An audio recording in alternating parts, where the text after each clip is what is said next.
But we're also learning, and we're learning from this process, and hopefully we'll learn enough to move up to the next level. When you talk about elegance in motion, you talk about Clyde Drexler.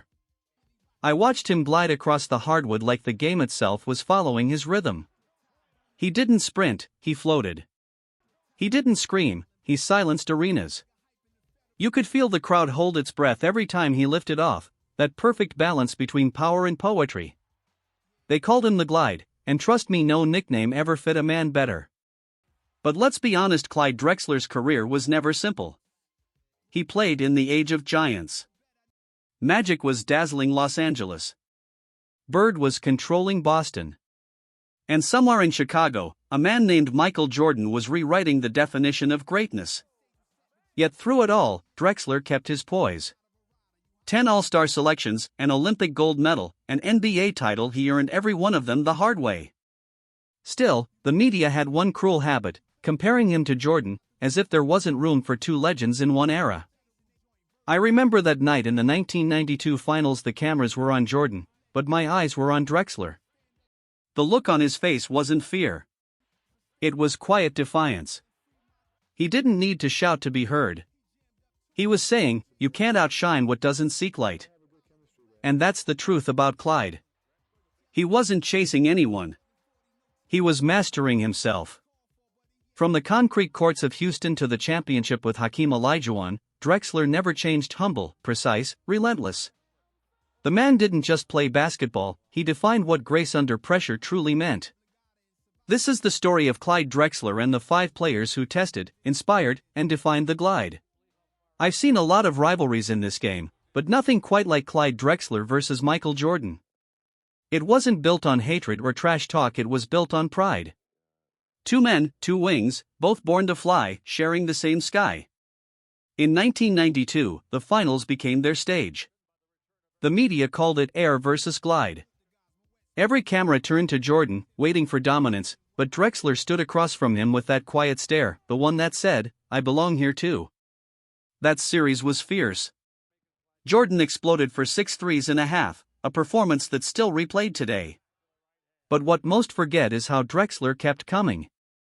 He attacked the rim, chased every rebound, refused to fade. When the world crowned Jordan the king, Drexler didn't protest. He just nodded because he understood something deeper. Greatness doesn't need to shout. It only needs to endure. I remember Clyde saying once, "If people compare you to the best, you're doing something right." That's who he was: respectful, grounded, yet fiercely competitive. He admired Jordan's edge, studied his work ethic, and used that fire to sharpen his own game. And years later, when he finally lifted that trophy in Houston, Drexler didn't call it payback. He called it peace. Because for him, rivalry was never about proving someone wrong, it was about proving he could stand among the very best and still stay true to who he was. That's Clyde Drexler, the man who faced Jordan's storm and found grace in the middle of it. When you watched Magic Johnson play, you saw joy itself wearing a Lakers jersey. The man smiled through pressure, laughed through chaos, and made basketball feel like music. For Clyde Drexler, Magic wasn't just an opponent, he was a teacher. In the 80s, when Portland was still learning how to win, Drexler studied the Showtime Lakers like scripture. He saw how Magic controlled the floor without shouting, how every pass carried purpose. It wasn't about power, it was about rhythm. I remember Drexler saying once, "Magic made you want to play better, not because he beat you, but because he made the game beautiful." That was the difference. Magic didn't intimidate him, he inspired him. Every time they faced each other, you could sense that mutual respect. Drexler would glide down the lane, Magic would fire back with a no-look pass. It wasn't war. It was jazz. And yet, behind that grace was a fierce lesson. Magic taught Clyde what leadership really meant. Not every captain has to yell. Sometimes, the best ones just lift the team with belief. Drexler carried that into his own locker room: quiet confidence, calm under pressure, never panicking even when the game turned dark. Years later, when Magic's career faced its toughest moment, Drexler spoke with nothing but love. He changed how we all saw this sport. You could tell it came from the heart. Because to Drexler, Magic wasn't only a rival, he was proof that basketball could be joy and discipline in the same heartbeat. That's what stuck with him. Magic showed the glide that grace could lead just as powerfully as dominance. Some stories feel written long before they happen, like Clyde Drexler and Hakeem Olajuwon. Two kids from Houston, two quiet dreamers who would one day rule the same city. Back in their college days at the University of Houston, they built something electric, Phi Slama Jama basketball that was fast, fearless, and pure art in motion. They didn't talk much, but they understood each other instantly. One glided, the other dreamed. It was chemistry born from silence. When Drexler left for the NBA, their paths split, Clyde in Portland, Hakeem carrying the Rockets. For years, fans wondered what would happen if they ever joined forces again. Then, in 1995, destiny finally answered. Drexler came home to Houston, not as the same player he once was, but as a man ready to finish his story. And alongside Hakeem, he did. That championship run was more than just a title. It was closure for both of them. Clyde had chased respect his whole career, Hakeem had been searching for redemption. Together, they found both. Watching them play was like watching two mirrors reflect each other's calm intensity. No ego, no noise, just trust. I remember Hakeem calling Clyde the piece we were missing. And he was right. Drexler didn't come to dominate, he came to balance. When they lifted that trophy together, it wasn't about Houston anymore. It was about friendship, legacy, and faith in quiet excellence. The dream and the glide, two men who let their game speak louder than words. Larry Bird was never about flash, he was about truth.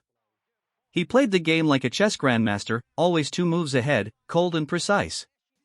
For Clyde Drexler, Bird represented the kind of competitor who made you question everything you thought you knew about winning.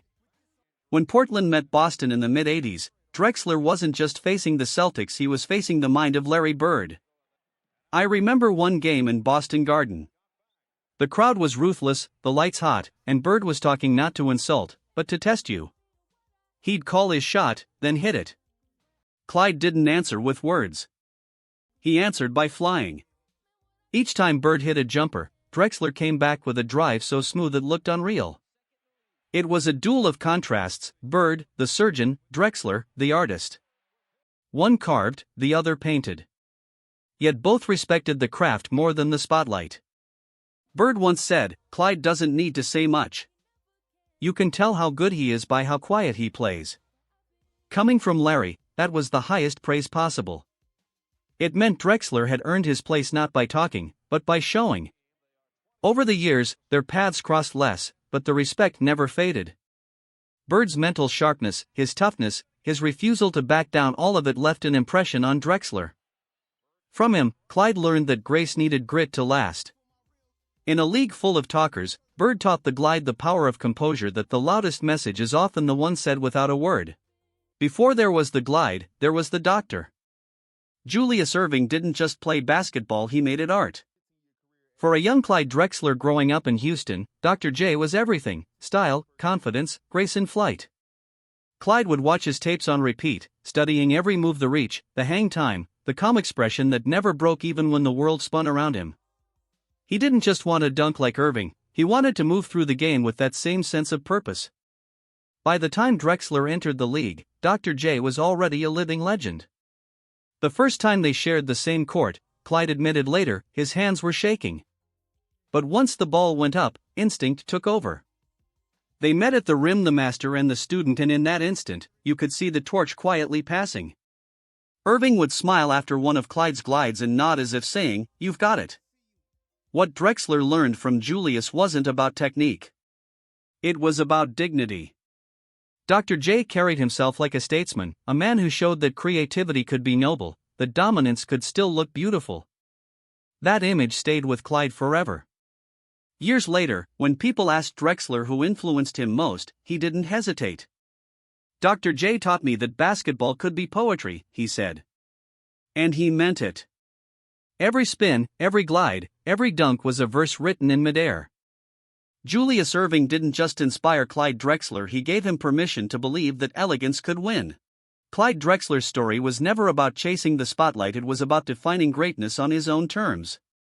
He faced the best of his generation: Jordan's fire, Magic's joy, Hakeem's faith, Bird's precision, and Erving's artistry. Each of them left a mark, shaping the glide into the man who proved that elegance could stand shoulder to shoulder with power. When people talk about the golden age of basketball, Clyde's name might not always come first, but it always comes with respect. He carried himself with quiet confidence, never bitter, never loud, always professional. That was his victory. In a league filled with talkers and showmen, Drexler's legacy endures because he let his game speak for him. No controversies, no grudges, just pure, timeless basketball. And maybe that's the real lesson he leaves behind: you don't need to scream to be heard.